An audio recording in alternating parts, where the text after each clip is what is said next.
Hello students, कैसे हैं आप लोग? So it will be our first lecture for insurance topic and I know you will be equally excited for learning the insurance concept, its principle, its features, its characteristics, and which is a very important topic in our UPSC EPFO exams and all PSU exams. Hope the audio and video is clear to everyone. Just let me know that screen you can everyone can view, and my audio is also clear to you. Let me know. All right, so we can start our insurance topic, which will be our first lecture, and we are going to learn a really excited thing, all insurance concepts that you can see on the screen. First I would like to let you know that हमारे जो UPSC EPFO के insurance के notes हैं PDF के, this is available at all nearest book stores. ये market में available हैं and you can take the benefit of it. और in case you are taking the classes, so all these PDF notes will be given to you. All PDF notes will be given to you and access to application where you can watch the lecture of all the topics that is going to come in your UPSC EPFO exams, whether it's related to polity, whether it's related to GS, history, accounting, insurance, and auditing topic, which is generally my subject, my area. So ये हमारा PDF notes होगा जो हर nearest book store पे Delhi NCR में available है। All right, so we can quickly start our insurance topic. Let me know if you can clearly see it on the screen and it's visible to everyone. Is it? मैं side हो जाता हूँ, एक बार आप देखेंगे इसको। So it's very interesting topic. और जैसा कि अभी तक आपने अकाउंटिंग में हमारे लेक्चर्स देखे, ऑडिटिंग में देखें, now it will be our first lecture for insurance and this is very interesting chapter and the coverage of this particular topic is also equally important, like your accounting and auditing topics. So we will pay attention to each of these topics. काफ़ी interesting subject है जिसमें I know you most of the people are familiar to insurance terms, but still हम आपको एक बार I will revisit and will try to rememorize so that in topics पे whenever the question comes in the exam you would be answer to those questions very smoothly. Okay, all right, screen पे देखेंगे। आज सबसे ये interesting topic है, तो आज हम आपसे सुनना चाहेंगे कि what comes to your mind when you hear this term insurance। आपके दिमाग में सबसे पहला क्या चीज आता है जब ये आप टॉपिक इंश्योरेंस या वर्ड इंश्योरेंस सुनते हो? तो what is the first thing that comes to your mind?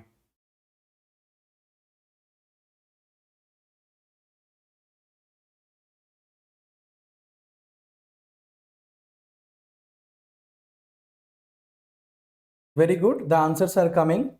I can see in the chat box some people are saying insurance means LIC. Okay, very good. No answer is a wrong answer. You can at least try, give a try. Okay, LIC, premium, policy holder, very good. Insurer, very good. Contract. So yeah, I have received a good number of response from your side and all the answers are correct. You have given a very perfect answer that whenever you heard this term insurance, these things come to your mind. Life insurance hai, Oriental insurance hai, ICICI Lombard hai. These are all companies in the market offering insurance services whether it's life insurance, whether it's general insurance, but everyone has given the right answer so far. Okay, so I would like to answer in a way that you understand. जैसे कि आपने बोला कि जब भी हम word insurance सुनते हैं तो आपकी what comes to your mind, तो यू सेड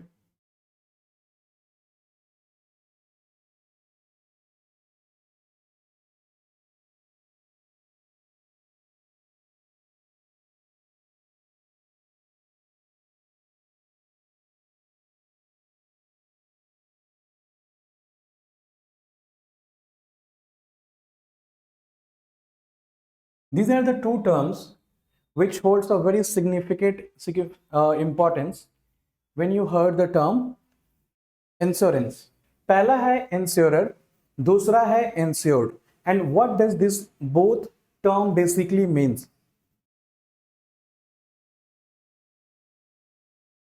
इंश्योरर जो होती है हमारी इंश्योरेंस कंपनी होती है और somebody who gives the insurance. Okay, and insured वो होते हैं, the word itself suggest insured, ऐसा व्यक्ति जो इंश्योरेंस बाय करता है and gets the protection from the insurance company. All right, insured you can say a policy holder. Let suppose आपने देखा होगा घर में every house hold in India has life insurance. आपने सुना होगा, and this is very, life insurance is a public sector undertaking and which offers life insurance products. Okay, अब हम जानेंगे कि इंश्योरेंस में बेसिकली हमारे दो प्रोडक्ट्स होते हैं, which is first one is life insurance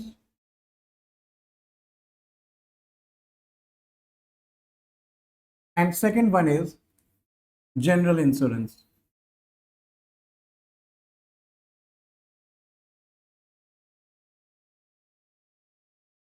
All right, तो इंडिया में दो तरह के इंश्योरेंस होते हैं, या कहीं भी life insurance, general insurance.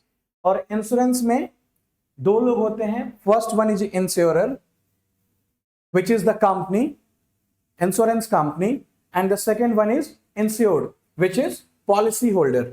All right, life insurance में क्या होता है? Let suppose you are taking a policy from life LIC India, okay, of 5 lakhs. आपने 5 लाख का LIC से इंश्योरेंस लिया. इट मीन्स आप हर मंथ उनको, या क्वार्टरली, हाफ ईयरली या annually, you will pay a certain amount to them which is called premium. जो आप प्रीमियम पे करते हैं लाइफ इंश्योरेंस को, okay, so it will be called premium. किसके लिए करते हैं आप? जस्ट सो दैट आप लाइफ इंश्योरेंस लेते हैं कि in case of any casualty, life insurance company which is a insurer will give protection to the policy holder. In case आपने 5 लाख की, someone takes the insurance of 5 lakh rupees and due to some unfortunate event he got died, then the nominee of that policy holder will receive the 5 lakh premium or 5 lakh amount from life insurance corporation after, since if he has complied with all the terms and conditions of the company whenever they were the offering the policy to the insurance holder. कहने का मतलब ये है, जब life insurance premium company से आपने 5 लाख का insurance लिया, and in that perspective you are paying premium to the company, then if due to certain unfortunate event that deceased, who the policy holder who got expired, he will receive जितने की भी हमने life insurance लिया, let the some insured was 5 lakh rupees, so the nominee of that deceased person will get 5 lakh rupees as compensation. all right, so ये तो हुआ हमारा life insurance. What is general insurance?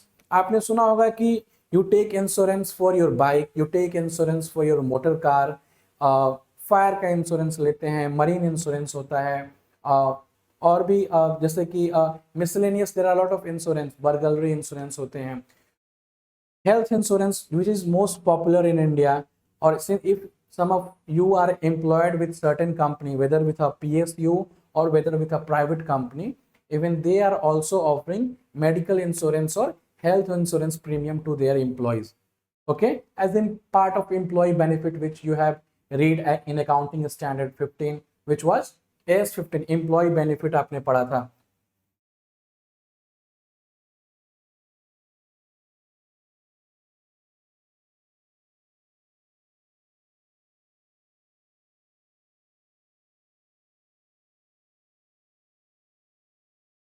All right, तो अभी तक मैं basically आपको चीजों को क्लियर करना चाह रहा हूं कि you get use to of this basic terms and you won't be able to confuse while answering those questions कि आप इन छोटे छोटे टर्म में you get confused, you got messed up और आप गलत करें. मैं इन सब चीजों को आपको प्रैक्टिकली कोरिलेट करके समझाने की कोशिश कर रहा हूं, so that these things will आप इस चीजों को ग्रास्प कर पाए और ये चीजें लॉन्ग टर्म लाइफ लॉन्ग आपको याद रहे. मैंने अभी तक बताया कि दो तरह की इंश्योरेंस कंपनी होती है, एक लाइफ इंश्योरेंस कंपनी होती है, एक जनरल इंश्योरेंस कंपनी होती है. लाइफ इंश्योरेंस कंपनी के लिए जो एक कंपनी इंडिया में ऑफर करती है LIC इंडिया है. जनरल इंश्योरेंस है, companies which are offering general insurance to the policy holder are ICICI Lombard है, टाटा AIG है, ओरिएंटल इंश्योरेंस है. There are lot of companies which are offering general insurance for which normally जो general insurance के tenure होते हैं, ठीक है, वो नॉर्मली 1 ईयर होते हैं. फॉर एग्जाम्पल, अगर आपने में से किसी ने अपने बाइक के लिए इंश्योरेंस लिया होगा, so what is there, normally the tenure of that insurance premium period का जो होता है वो 1 ईयर का होता है. You pay upfront premium to the insurance company और वो आपको 1 लाख रुपए की 1 ईयर की आपको टेन्योर में in case any event happens, then they are going to pay you that amount which is promised जब भी आपने वो पॉलिसी परचेज की है. Okay, and let's suppose health insurance premium ले रहे हैं आप and you are buying it for health insurance premium का भी जो ड्यूरेशन होता है it covers for 1 year. Okay, so in case उस 1 ईयर के टेन्योर में यू गॉट हॉस्पिटलाइज्ड और कोई आपको सर्टेन डिजीज या कोई आपको हेल्थ इश्यूज होते हैं, तो you can take the claim from the insurance company. ठीक है, और in case what if nothing happens in that duration, time frame 1 year का है आपको और आपको कुछ नहीं होता है, तो nothing will be paid by your insurance company to your hospital or it will be paid upfront to you. Okay, so basically insurance क्या है, insurance जो है एक contract है, okay, between two parties. All right, and what are those two parties? So first one is insurer and the second one is insured. Insurer कौन होता है? Insurer होता है company, okay, insurance company होती है. एंड इंश्योर्ड कौन होता है? तो पॉलिसी होल्डर होता है.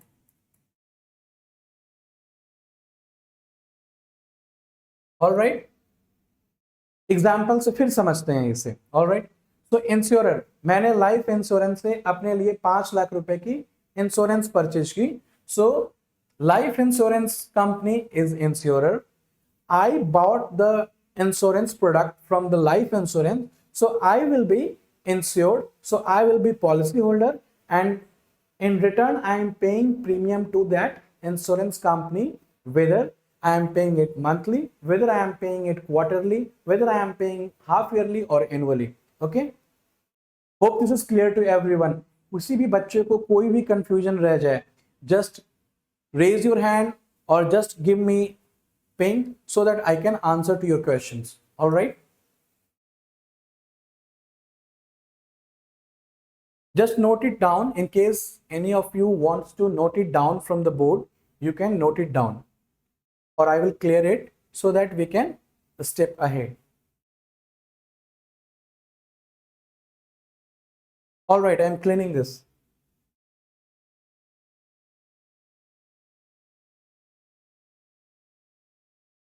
ठीक है. तो हमने देखा कि इंश्योरेंस क्या है. It is basically a contract between two parties. The first one is insurer The second one is insured. All right. Insurance company को इंश्योरर कौन है? It promises to compensate for loss और damage and the policy holder pays a certain amount called premium. Hope this is clear. अभी हमने discuss किया purpose क्या होता है. What is the purpose of taking the insurance? The purpose is transfer of risk from individual business to the insurer. जब हम life insurance लेते हैं तो what is the purpose of insurance? अगर आपसे कोई पूछता है कि आपने मोटर का इंश्योरेंस लिया, आपने अपने कार का इंश्योरेंस लिया, तो what was the purpose, why you have taken that insurance? So the first thing that comes to your mind should be to transfer the risk from individual business to the insurer. हम सबसे पहले क्या करते हैं कि अपनी जो भी रिस्क है, हम अपनी रिस्क इंश्योरेंस कंपनी को ट्रांसफर करते हैं, whether it's a individual, whether it's a business, to the insurer. Okay, हम एग्जाम्पल से समझेंगे. Again, if you buy in motor insurance, you pay a fixed premium. All right. If your car meets an accident, the insurance company compensates you for the repair cost. अगर आपने motor insurance ली हुई है and due to some unfortunate event or uncertain event your car meets with an accident, then you can claim that amount from the insurance company. Okay. In return, जब भी हम क्या होता है कि मोटर इंश्योरेंस के लिए क्लेम करते हैं तो इंश्योरेंस कंपनी क्या करती है? They appoint surveyor. Okay, they appoint surveyor, they evaluate the loss and after finalizing their report, after inspecting the accident, the case with your motor car insurance, they evaluate the loss and then they finalize to pay the premium amount. Hope this is clear to everyone. एक बार read करने की कोशिश करेंगे what we just read.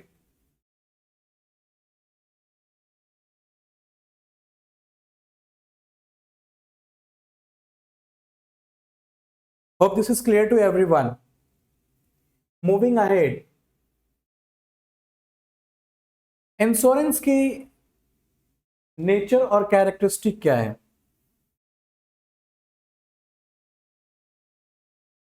what we just read बच्चों, that first thing, कोई भी पूछेगा कि what is इंश्योरेंस, तो इंश्योरेंस जो है it is a contract.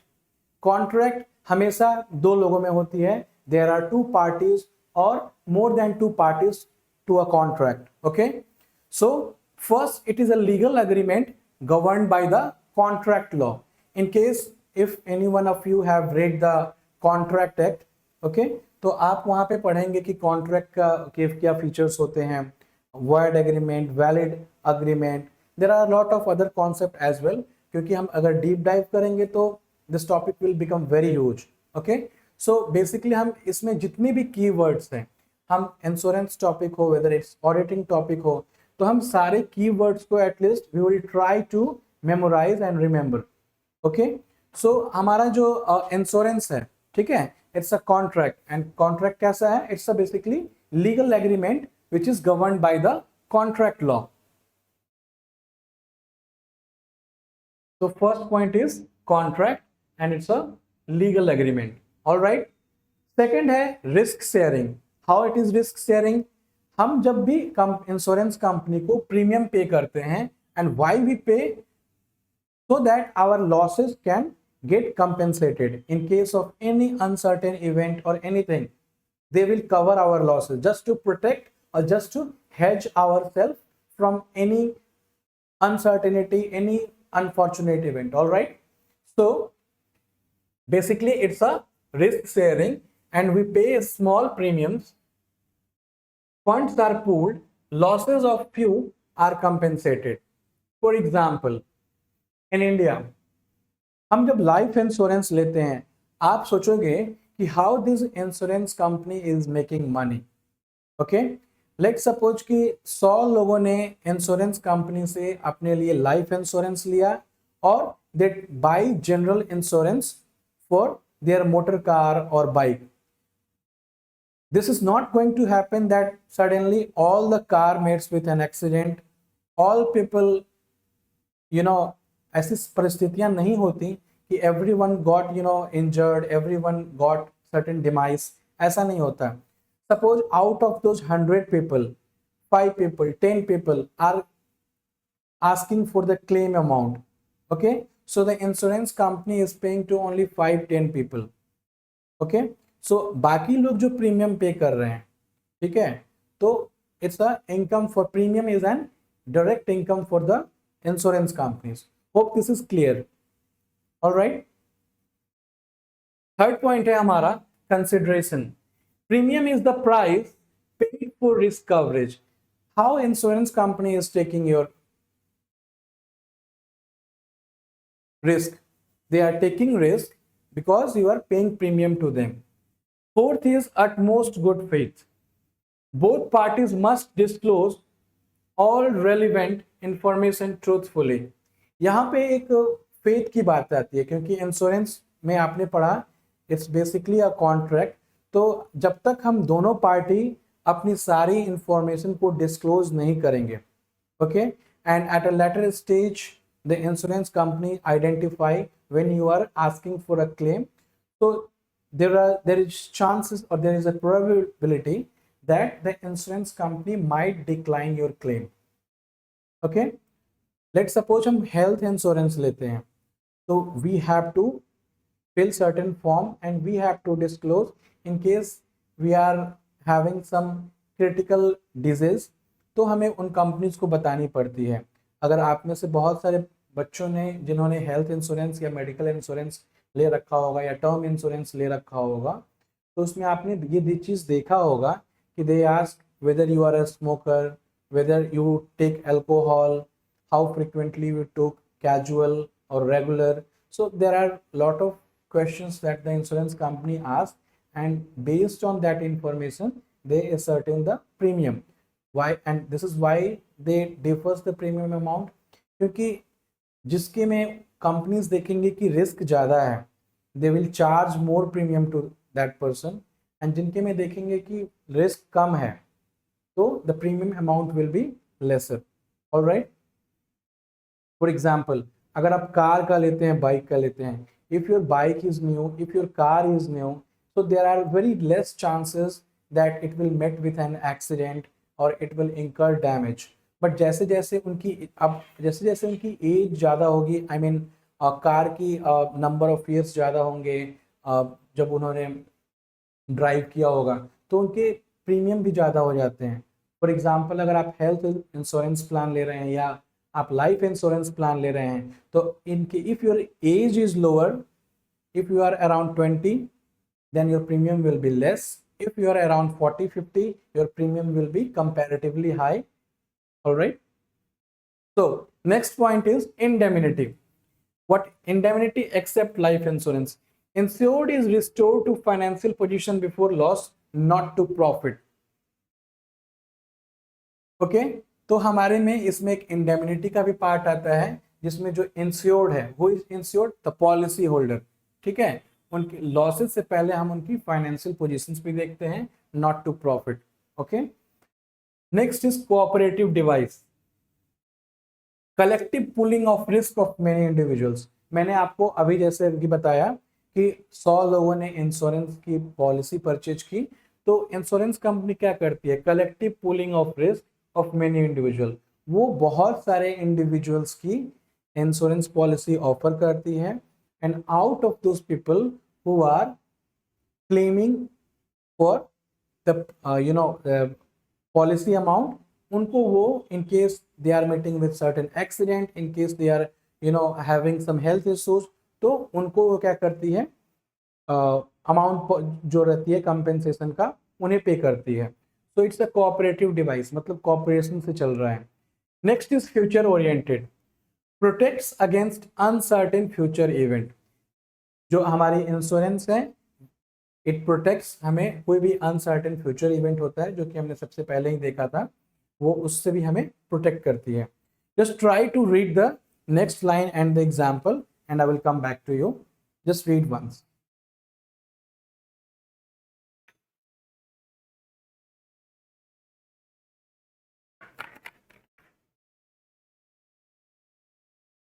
Okay, so what is the example? Just read it once.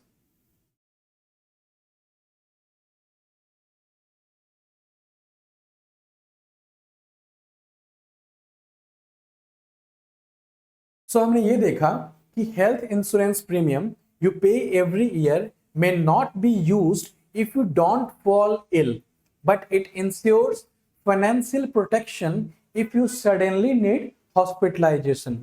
जो हम हेल्थ इंश्योरेंस प्रीमियम पे करते हैं, why do we take the health insurance premium? Just to protect us from getting fall ill or having some disease.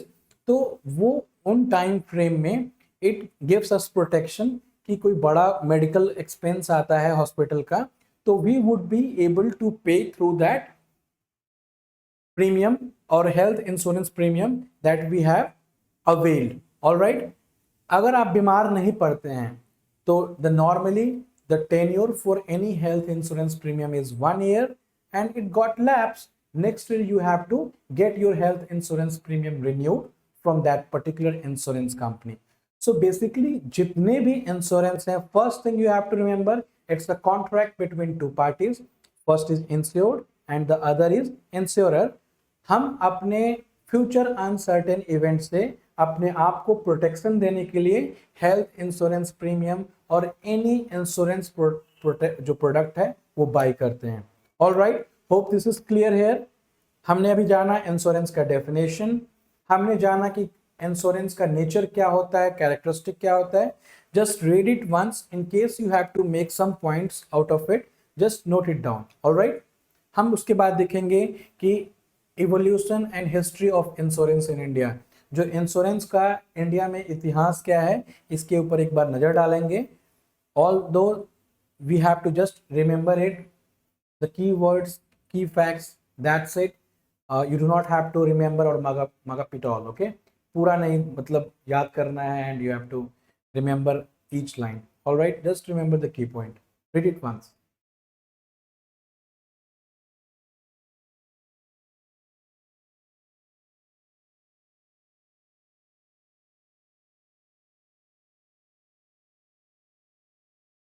मैं थोड़ा board को clear कर देता हूँ, क्लटर हो गया है, so that you would be able to read it clearly.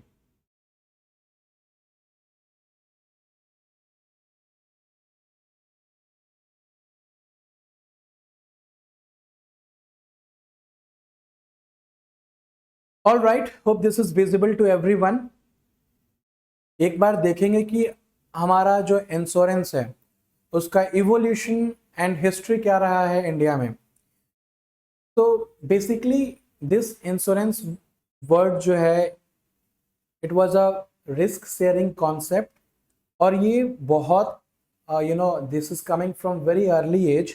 And normally ये होता क्या था कि पहले हमारे सी रूट्स होते थे और उनके थ्रू ट्रेड होते थे.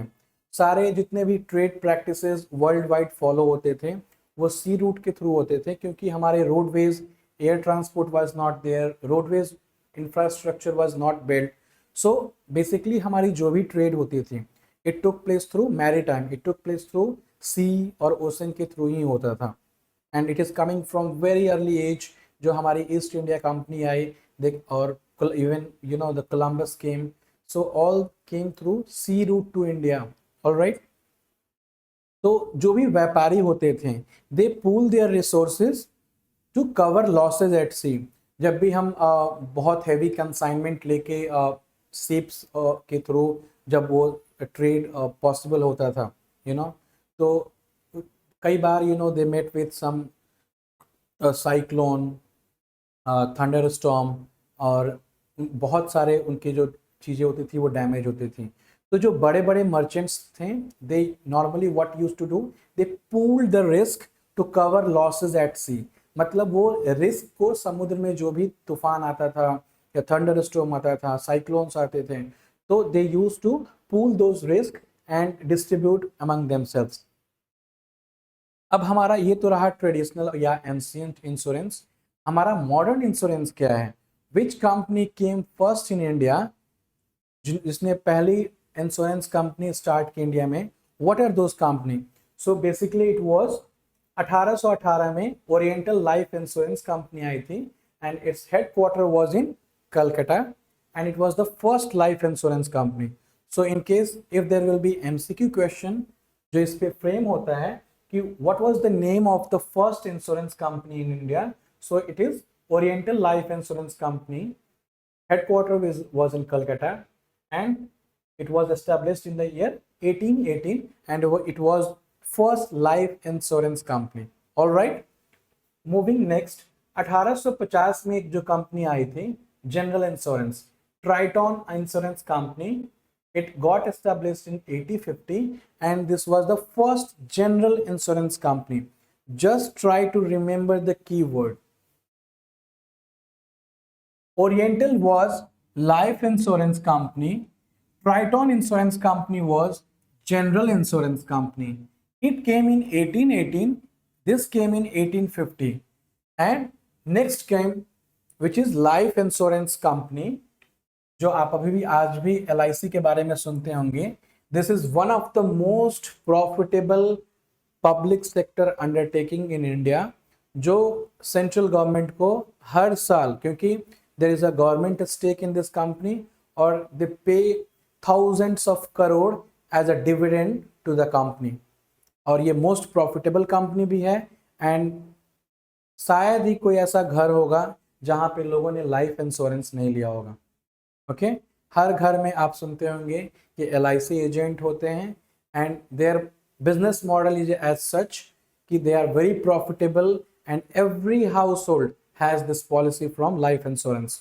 Okay so life insurance got established in 1956 and it was created by nationalising 245 life insurer.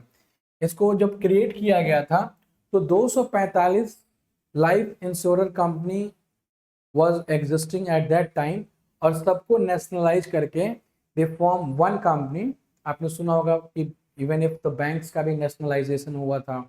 Similarly on that pattern life insurance company was also got established in 1956, और it was created by rationalizing 245 life insurers.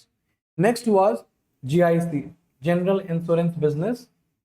इसका भी nationalisation हुआ था. General Insurance Corporation was created by merging 107 insurers. इतना याद करने की जरूरत नहीं है, but just remember the year of establishment of General Insurance Company was 1972.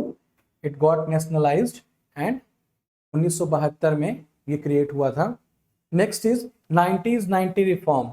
आपने सुना होगा कि when it was the tenure of 1990 का एरा था, and it was the tenure of finance minister Dr. Manmohan Singh, और उस समय लिबरलाइजेशन की पॉलिसी आई थी इंडिया में, और प्राइवेट प्लेयर्स को first time they got access to this insurance industry, और उस समय प्राइवेट प्लेयर्स को अलाउ किया गया था, और IRDAI एक्ट 1999 बना था.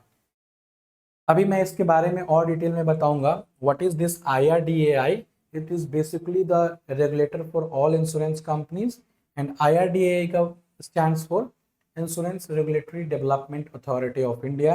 So it got established in 1999. Okay, and it's a established regulator. All right, hope this is clear till here. Just read it once. Okay, मैं फिर से एक बार आपको समराइज करूंगा कि so that जब आप घर पे जाएं तो आपको ये चीजें बिल्कुल याद हो. And just एक बार, just to have a glimpse of it, just read it once, and every insurance concept will be clear to you. Okay, अभी तक clear है? Very good. Just read it once.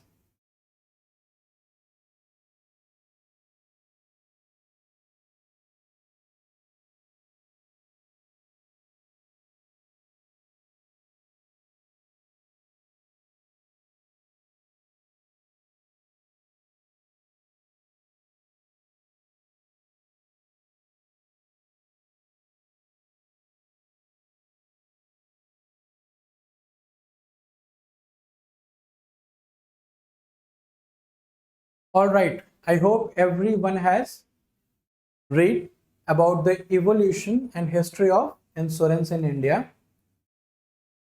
Quickly summarize करना चाहेंगे आप?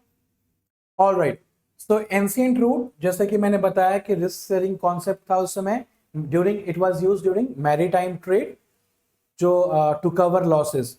Okay, जो सारे व्यापारी मिलके करते थे, जो बड़े बड़े मर्चेंट्स होते थे जिनका बिजनेस सी रूट के थ्रू चलता था, so just they try to you know pool the risk, और उसके बाद से अपने रिसोर्सेज लगा के अपने लॉसेस को कम करते थे।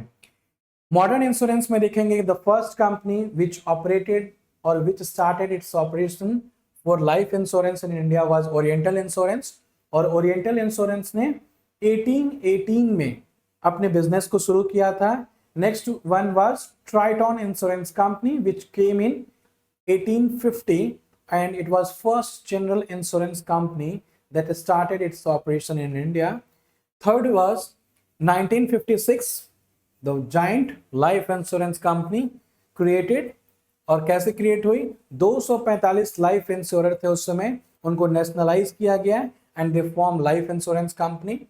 Then again 1972 general insurance business आया, वहां पे नेशनलाइजेशन एक्ट चल रहा था and GIC was created after merging 107 insurers. अब उसके बाद 1990s में रिफॉर्म का दौर आया, लिबरलाइजेशन हुआ, प्राइवेट प्लेयर्स को गवर्नमेंट ने अलाउ किया इंश्योरेंस इंडस्ट्री में आने के लिए, and then they form IRDAI act 1999 and it is also a market regulator for all insurance company, whether it's dealing in a private sector or whether it's dealing in a public sector। आज के समय में अगर आप देखते होंगे तो ads देखते हैं, बहुत सारी चीजें, विज्ञापन का दौर है। ओके, तो इसमें आप देखते होंगे कि मार्केट में बहुत सारे इंश्योरेंस हैं। आप फ्रिक्वेंटली ये भी सुनते होंगे कि गो डिजिट है, पॉलिसी बाजार है, ये सारे आजकल आपको जनरल इंश्योरेंस और इंश्योरेंस के प्रोडक्ट्स बेच रहे हैं। तो जो आज के समय का दौर है हमारा, ओके, तो all mixture of public and private insurers are there, and all these insurers are regulated by IRDAI। IRDAI क्या है?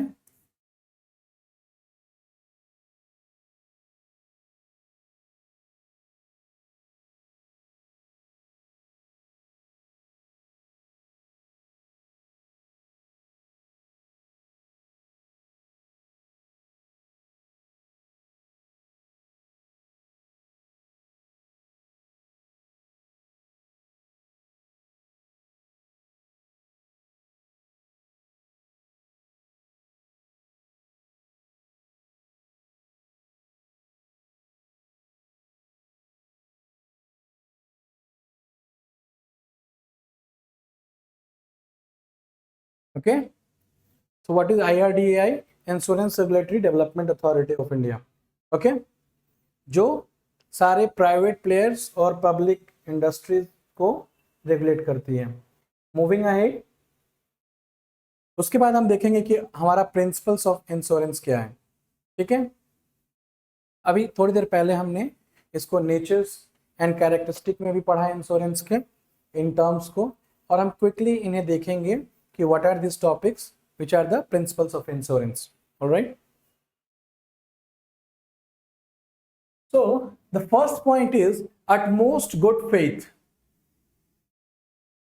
all right, so both insurer and insured must disclose all material facts honestly। ठीक है, non disclosure can make contract void। So void का मतलब होता है कि it will not be a valid. void मतलब void ab initio कहते हैं कि this contract was not valid from very beginning. void हो जाना मतलब कि cancel, the contract will be cancel. Okay, and why it will be cancelled? If there is a non disclosure. Suppose आपने कोई material facts जो है hide किया है इंश्योरेंस कंपनी से, and at a later stage it came to the knowledge of insurance company, entire insurance contract will be void।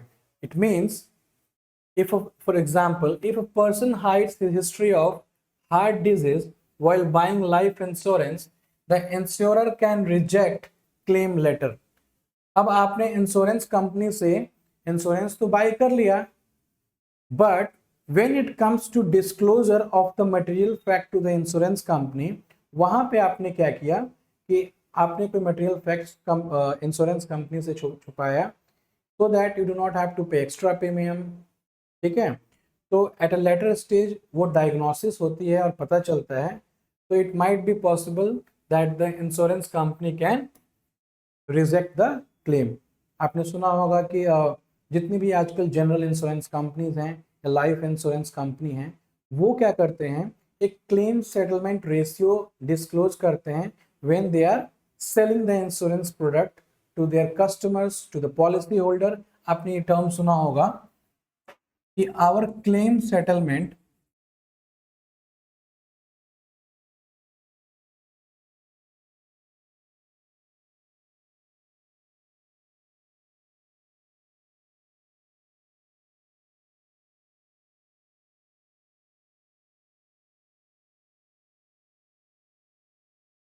तो what is this percentage. हमारा claim settlement ratio है 97, 98, 99. It means कि there are chances that they have rejected 3% of the claim. There are chances they have rejected the 2% of the claim. They have rejected 1% of the claim. और ऐसा कब होता है, क्योंकि जब भी आप इंश्योरेंस क्लेम करते हैं, प्रॉपर सर्वे होता है, सर्वेयर अपनी रिपोर्ट देता है, इन्वेस्टिगेशन, थॉरो इन्वेस्टिगेशन होती है. If it's related to medical insurance, वो सारे हॉस्पिटल के डॉक्यूमेंट्स उनके सर्वेयर जो भी होते हैं या एक्चुरियल टीम होती है वो एनालाइज करती है आपके क्लेम्स को. सर्वेयर अपॉइंट्स होते हैं and they evaluate and analyse कि what is the percentage of the claim amount that they are going to clear. Alright, ठीक है, मूविंग अहेड. नेक्स्ट है आपका insurable interest. Insurance second point is insurable interest, which means insurance must have a financial or emotional interest in the subject matter. Okay, without insurable interest, insurance is a wager. You can insure your own house but not your neighbor's house. Okay, this is very much fact कि जब भी आपका ना insurable interest होना चाहिए, whenever you are going to buy an insurance product, there must be an insurable interest. अब कहने का मतलब ये है कि suppose you are going to take the insurance for your house, ठीक है, अपने घर का इंश्योरेंस लेने जा रहे हैं, तो जाहिर सी बात है कि वो घर भी आपका होना चाहिए. You cannot take the insurance of somebody else property. जो car, let's suppose you are going to buy a car insurance, और आप किसका इंश्योरेंस कराने जाते हो, अपने पड़ोसी के कार का, so there is no insurable interest. Okay, car आपके नेम पे होना चाहिए, then only you will be able to take the insurance. ऐसा नहीं कि आपने किसी और के नाम पे इंश्योरेंस ले लिया फिर आपको क्लेम नहीं मिलेगा. You can not take, there must be insurable interest. So this point is very much valid. Next is indemnity. Indemnity is applicable to general insurance. General insurance क्या होता है, जो लाइफ इंश्योरेंस नहीं है वो बाकी सारे जनरल इंश्योरेंस हैं. For example fire, motor, health. Alright, aim is compensation for actual loss only, not profit. जब भी आप फायर इंश्योरेंस लेते हैं, मोटर इंश्योरेंस लेते हैं, हेल्थ इंश्योरेंस लेते हैं, तो आप अपने लॉसेस को कंपेंसेट करने के लिए ले रहे हैं, ना कि you are going to make profit out of it. Let's suppose अगर आपकी कार 5 लाख की है और आपने 5 लाख का ही इंश्योरेंस लिया है, तो the insurance company is not going to give you 6 lakhs. Either they will give you 5 lakhs और less than it, but not going to make 6 lakhs. वो आपके लॉसेस को कंपेंसेट कर रहे हैं. They are not there sitting there to pay you for making you profits. Alright, so compensation for actual loss only, not the profit. If your car worth 5 lakh is stolen, insurance company pays 5 lakh, not 10 lakh. Is it clear to everyone? 5 lakh का insurance लिया है, गाड़ी भी आपकी 5 लाख की है, तो the insurance company is not going to pay you 10 lakhs. You are not going to make 5 lakh profit out of it. Okay, hope this is clear. Clear है सबको? Any questions? Very good. Moving ahead, contribution. If the same asset is insured with more than one insurer, all insurers contribute proportionately in case of loss. For example, A factory insured with to companies, एक कहने का मतलब है contribution. अगर हमने एक ही factory को 3-4 insurance कंपनियों से इंश्योरेंस ले रखा है, तो they will pay you in proportion of the amount जो आपका सम इंश्योर्ड है। Okay, you are not going to claim individually from each of them. Alright, कहने का मतलब ये है कि अगर आपने मोर देन वन इंश्योरर से इसकी इंश्योरेंस ली है, तो all insurers contribute proportionately in case of loss. Example देखते हैं कि a factory insured with two companies, A for 5 lakh, B for 5 lakh. If loss is 2 lakh, both shares proportionately. कहने का मतलब है कि एक कंपनी है, लेट सपोज रिलायंस कंपनी है, रिलायंस इंडिया लिमिटेड, इनकी एक फैक्ट्री है। इसमें इन्होंने एक इंश्योरर से, there are two insurers here, A B, इन दोनों से 5-5 लाख की इंश्योरेंस ली है। लेट सपोज इनको 2 लाख का लॉस होता है, तो both companies are going to pay proportionately. कहने का मतलब है दोनों कंपनी दे विल पे 1 लाख इच, नॉट इंडिविजुअल कि 2 लाख उससे भी ले लिया, 2 लाख इससे भी ले लिया। Alright, hope this is clear है। आगे बढ़ते हैं। सब्रोगेशन। सब्रोगेशन क्या है? After paying claim, insurer gets right to recover damage from the third party. If your insured car is hit by another driver, insurer will pay you, then recover cost from that driver's insurance. कहने का मतलब है subrogation जो होता है हमारा term,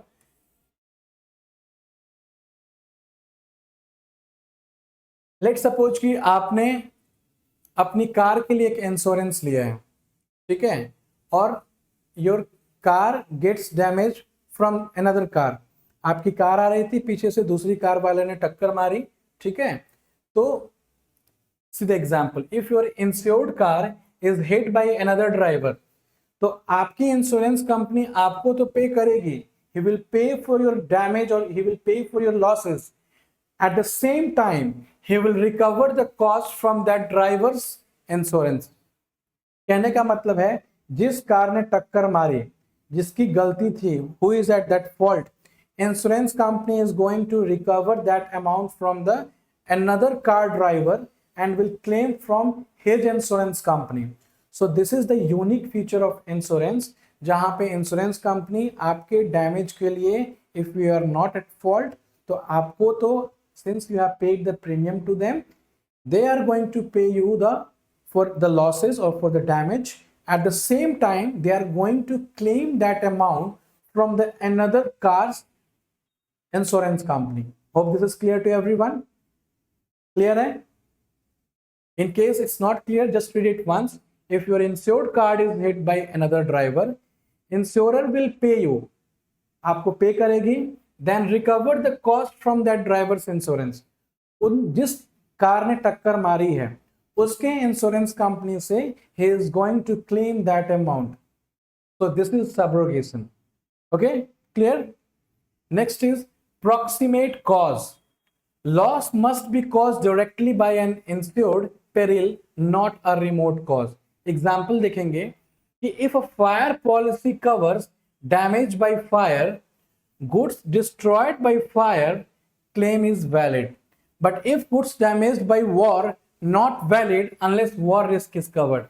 कहने का मतलब ये है कि अगर आपने फायर इंश्योरेंस की पॉलिसी ली है और आपका गुड्स उसमें डिस्ट्रॉय हुआ है, आपके सामान जल गए हैं उस फायर में, तो क्लेम जो है वो वैलिड है, because you have taken the fire insurance. In case आपका जो गुड है किसी नेबरिंग कंट्री ने अटैक किया, वॉर हो गई, then it will not be valid unless war risk is covered. कहने का मतलब है कि इंश्योरेंस के जब कॉन्ट्रैक्ट बनते हैं, अगर उसमें war risk is not covered, then for that losses insurance company is not going to pay you. आप में से बहुत लोगों ने एक मूवी देखी होगी, I hope everyone remembers, and what was the name of the company? Oh my God, ठीक है। It's a very interesting movie जिसमें आप देखेंगे कि कैसे इंश्योरेंस कंपनी कोर्ट में जाती है एंड पॉलिसी होल्डर्स भी पहुंचते हैं कि उनका जो घर है it was an act of God. ठीक है, उसमें आपने सुना होगा एक टर्म बहुत फेमस हुआ था, एक्ट ऑफ गॉड। तो हु इज गोइंग टू पे फॉर द लॉस, गॉड और द इंश्योरेंस कंपनी? ठीक है, I hope everyone remember and it's part 3 is also coming very soon, so hope you are going to enjoy the movie। but ये है हमारा पढ़ाई का time, so we are going to learn this important insurance topic। okay, so proximate cause आपने समझ लिया। now let's come to point number 5, insurance term। बहुत simplified मेरी कोशिश है कि आपको प्रैक्टिकल अप्रोच से लिंक करते हुए चीज़ों को क्लियर करना, so that it will be very interesting topic for you. Boring ना हो, चीज़ों को आप ग्रैस्प करें, स्ट्रॉन्ग होल्ड बनाएं, एंड मोमेंट पे बार बार हमारे लेक्चर्स को रेफर करें। पीडीएफ नोट्स जो हम अपने बच्चों को जो भी कोर्सेज अवेल कर रहे हैं उन्हें तो देंगे ही, हमारे आप टेलीग्राम चैनल को भी ज्वाइन कर सकते हैं जहाँ पे every day we curate PDF notes for you. और ये भी जितने हमारे पीडीएफ नोट्स हैं हमारे टेलीग्राम चैनल पे अवेलेबल हैं। And most importantly now this PDF notes are available in the market also in Delhi NCR. Okay, so moving ahead, insurance term, hope it's clear and visible to everyone sitting at the back। read it once।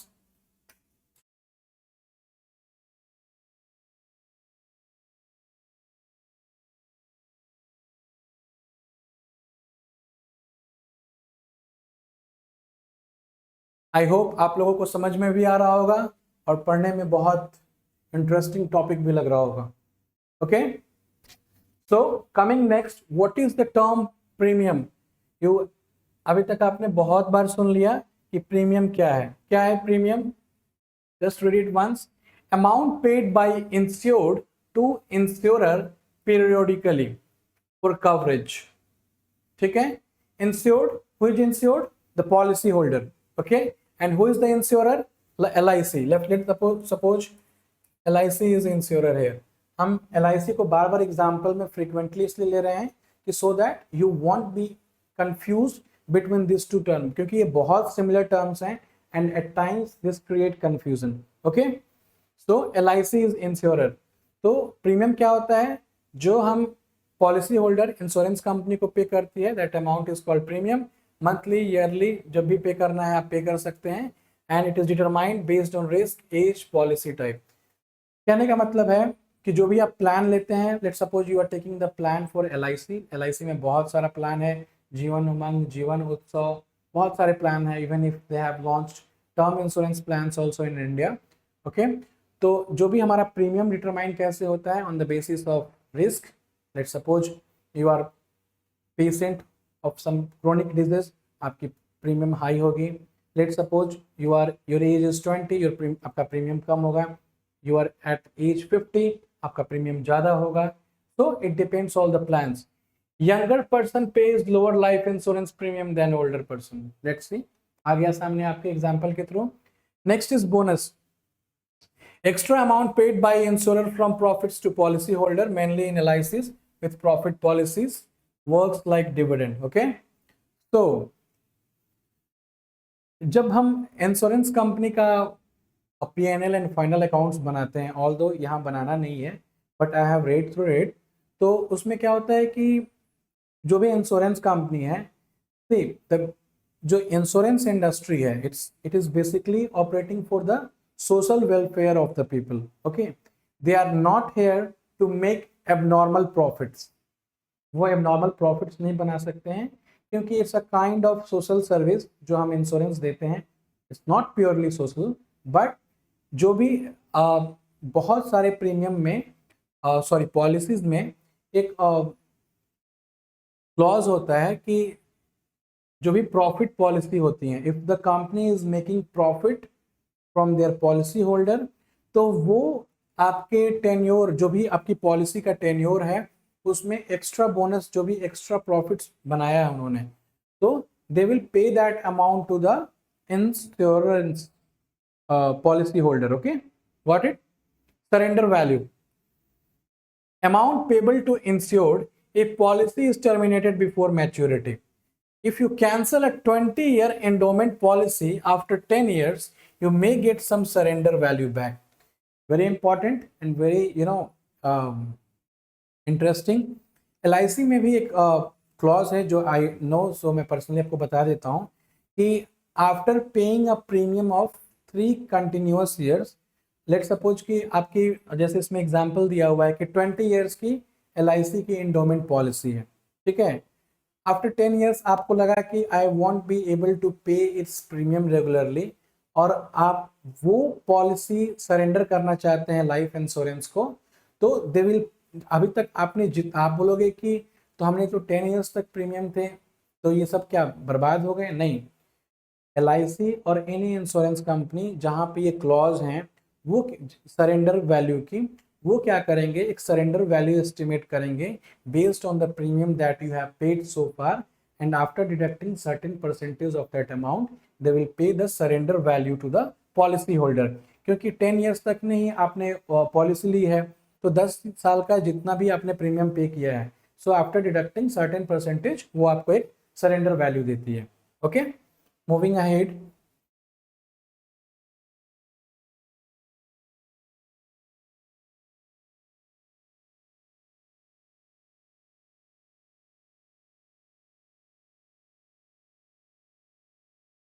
Next is paid up value.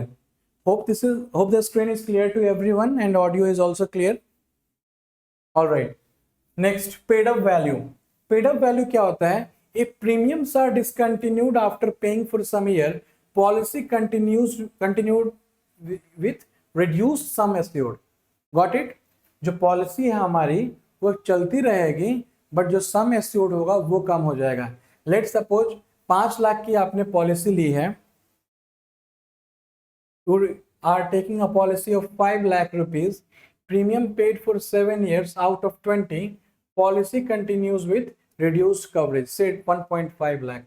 So you know every insurance company जो अपनी product design करती है, ठीक है, सब में अलग अलग फीचर्स होते हैं, सब में अट्रैक्टिव ऑफर्स होते हैं जो कस्टमाइज किए जाते हैं कस्टमर्स के लिए। ये भी कहा जाता है कि सपोज आपने 5 लाख की पॉलिसी ली है आउट ऑफ 20, यानी कि आपको 20 ईयर्स तक उसके इंश्योरेंस प्रीमियम पे करने थे, बट आपने 7 साल के बाद वो आगे पे नहीं किया, ठीक है। In ideal scenario the company should pay the surrender value, ठीक है, कि 7 साल का जो भी सरेंडर वैल्यू बनता है आपको दे दें, but what they will do, वो पॉलिसी को तब भी कंटिन्यू रखेंगे, वो क्या करेंगे, जो कवरेज है वो 5 लाख से 1.5 लाख कर देंगे, ठीक है। इसमें ये हो गया कि ऑल्दो आपने आगे तो प्रीमियम नहीं पे किया, बट उन्होंने जो आपके पॉलिसी का सम एश्योर्ड अमाउंट है वो रिड्यूस कर दिया। तो this is what you call paid up value. Next term is reinsurance. Very interesting topic, reinsurance. This is insurance for insurers. समझ में आया? ये इंश्योरर के लिए भी इंश्योरेंस है। लेट सपोज इंश्योरर कौन है? LIC। व्हाट इफ, ठीक है, कि इन्हें भी इंश्योरेंस की जरूरत पड़ जाए, and normally it happens in which case.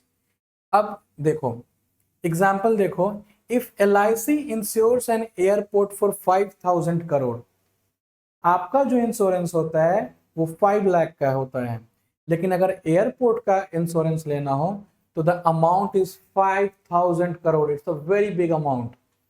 It reinsure part of the risk with GIC and global insurers.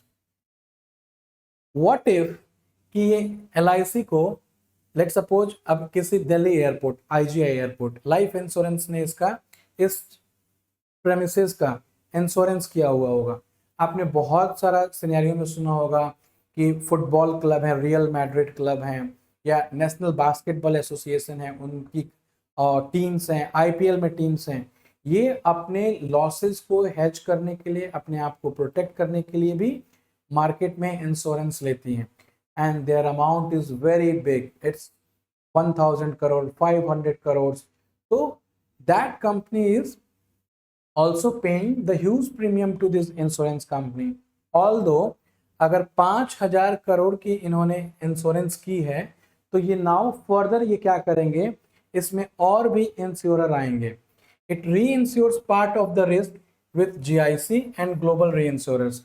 ये क्या करेंगे, अपने रिस्क का सर्टेन पार्ट 2-3 कंपनीज के में से रिस्क हेज कर लेंगे. लेट सपोज जीआईसी क्या है, जनरल इंश्योरेंस कंपनी है. ग्लोबल री इंश्योरेंस क्या है, वर्ल्ड की और भी लीडिंग जो है बड़ी बड़ी री इंश्योरेंस कंपनीज हैं जो लॉसेस को प्रोटेक्ट करती हैं. उनका जो बिजनेस मॉडल है वो ये छोटे मोटे पॉलिसी होल्डर को टारगेट नहीं करते हैं, वो टारगेट करते हैं बिग एंड जाइंट बिजनेसेस को, जहां पे इतने अमाउंट की 5000.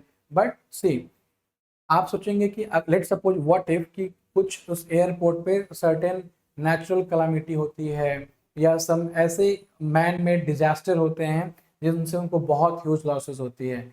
अभी आपने रिसेंट में एक इंसिडेंट सुना होगा जहां पे इंडियन एयरलाइंस की फ्लाइट जो है गुजरात में, वो टेक ऑफ करने से पहले ही ब्लास्ट हो गई थी. तो टाटा हैज टू पे 1 crore, और they have decided 2 crore to pay to each passenger. It was almost 250 passengers approximate. So उनकी प्लेन डैमेज हुई. It cost around somewhere around 1000 crore and above. Okay. उसके बाद से उन लोगों को, जितने भी फ्लाइट में पैसेंजर्स ट्रैवल कर रहे थे, उनके फैमिली, उनके डिसीज्ड जो थे, उनके फैमिलीज को भी वो दे पे 2 crores each. So you know it's a very big hit. ऐसा नहीं है कि उस एयरलाइंस ने, इंडियन एयरलाइंस ने, जिसने टाटा कंपनी ने पे किया, अपनी जहाज का इंश्योरेंस नहीं कराया होगा. बिल्कुल कराया होगा. सोचो कि जिस कंपनी ने उस फ्लाइट का, उस का इंश्योरेंस किया होगा, they have to pay huge damage. There will be a very big hit on their P&L. सोचो कि उस ईयर में उनके फाइनेंशियल्स पे क्या इम्पैक्ट पड़े होंगे जब उन्हें उस प्लेन का अमाउंट जो लॉसेस हुआ होगा वो डैमेज पे करना पड़ा होगा उस एविएशन कंपनी को. एंड जितने भी पैसेंजर्स का इंश्योरेंस हुआ होगा, they have to pay such a big and huge amount. So reinsurance company तभी पिक्चर में आती है जब बहुत बड़े अमाउंट का इंश्योरेंस हो रहा है. तो उसमें जो रे इंश्योरेंस कंपनी होती हैं, they participate to share the risk. Hope this is clear to everyone. Moving ahead, next is coinsurance. Sharing of risk by multiple insurer for large policy. Same almost similar concept है. यहाँ भी losses को दूसरी री insurance company cover कर रही है, और अगर को इंश्योरेंस लिया है तो लार्ज पॉलिसी के लिए रिस्क को शेयर करते हैं. A refinery insured by 4 companies jointly. Let's suppose Reliance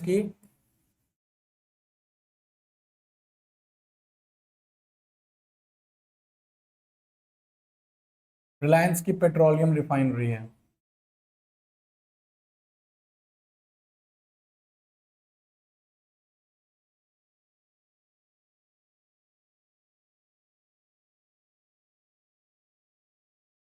अब इसको 4 कंपनीज ने जॉइंटली इसकी इंश्योरेंस ले रखी है. ठीक है, तो they are going to coinsurance. हम क्या करेंगे, रिस्क को शेयर करेंगे if there is a large policy. Okay, next है अंडरराइटिंग. रीड कीजिएगा इसे.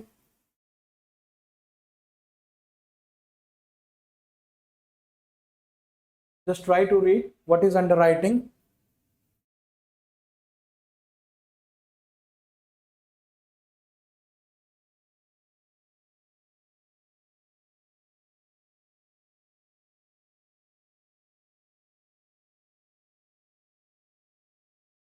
Is it clear to everyone? समझ में आ रहा है आपको?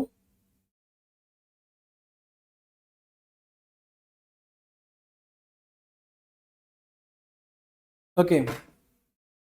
So underwriting is a process of assessing risk before issuing insurance. बहुत सारे कंपनी में सुना होगा आपने कि अंडर राइटर्स होते हैं, और specially in insurance industry the main purpose of keeping underwriters is to assess the risk, okay, involves medical checkups, age verification, financial profile. इन केस आपका हेल्थ इंश्योरेंस इंडस्ट्री है तो वहां पे अंडरराइटर्स का काम होगा मेडिकल चेकअप, एज वेरिफिकेशन और फाइनेंशियल प्रोफाइल को देखना. Let suppose the company is offering general insurance products, for example fire, marine और मिसलेनियस इंश्योरेंस दे रहे हैं, तो वहां पे अंडरराइटर्स इवेलुएट करते हैं in terms of their business. Okay, moving ahead, what is annuity?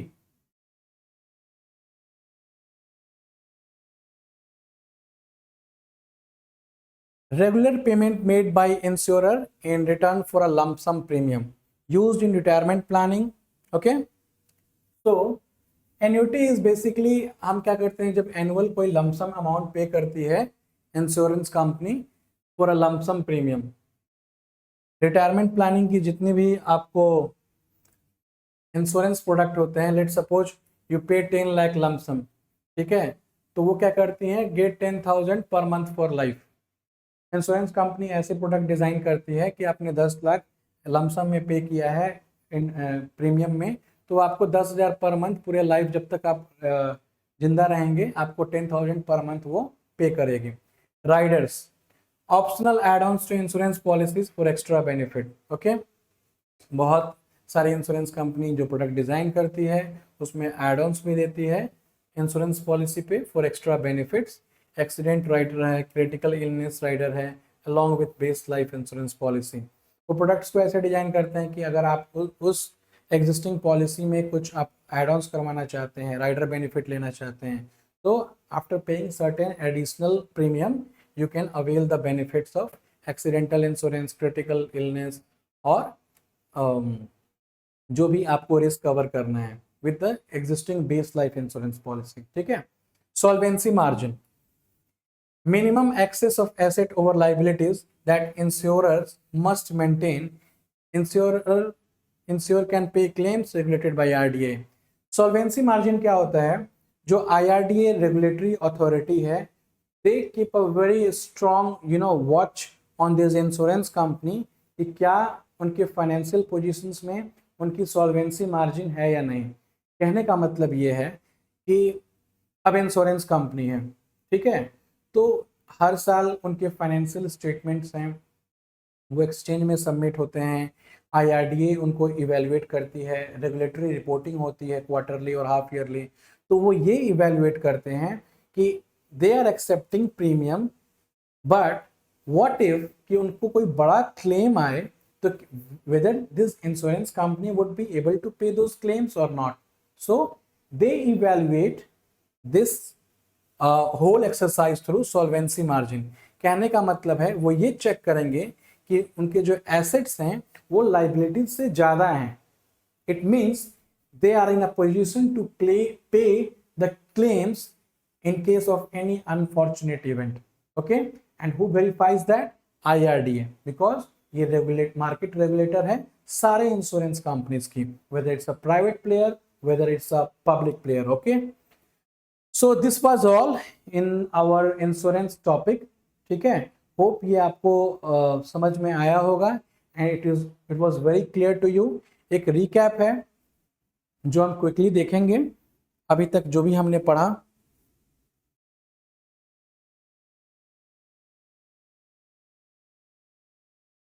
अभी तक आपने ये देखा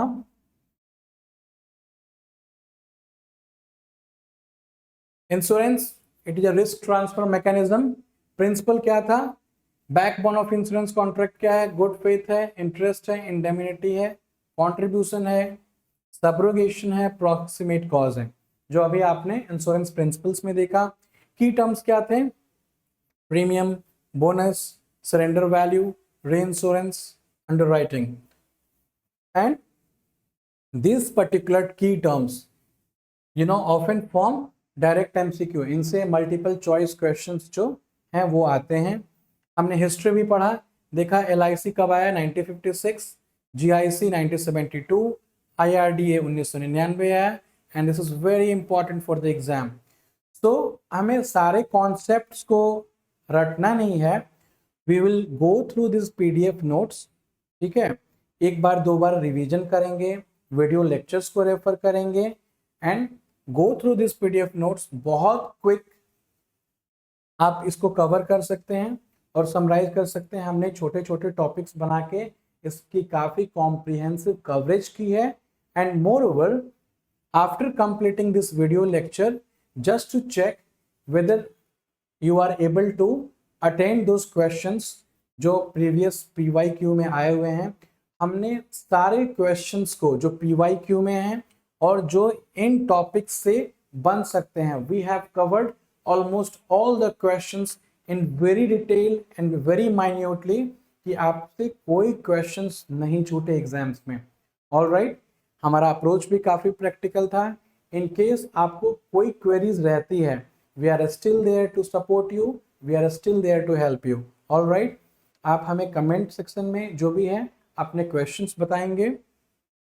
टेलीग्राम चैनल पे आज हम इनके PDF नोट्स भी डाल देंगे, which you can download from there and read this notes. And hope अभी तक ये आपकी जो इंश्योरेंस की अंडरस्टैंडिंग बनी होगी, this will be very clear to you और बहुत मज़ा आया होगा आपको पढ़ने में। अगर नहीं आया तो read it again and again and try to remember it. And this insurance topic, ये एक ऐसी टॉपिक है, this is regardless of whether you are from a commerce stream, whether you are a non-commerce stream. Okay, this is important to everyone and you should have a basic idea of at least, and most of you, I am very damn sure कि आपको ये चीजें पता भी होंगी, but just to brush up all those quick facts, just read this PDF notes, attend multiple choice questions, and these questions are there on the Unicorn Factory application as well। और वहाँ पे आप उसे टेस्ट को लगा के you can have a confidence कि how much able you are able to complete those questions. ठीक है, thank you so much for paying so much attention to our lectures. Share it with your friends, okay, उन्हें भी बताइए इन और share this PDF notes कि उनका भी फायदा हो and they would be able to appear for the exam. So thank you so much.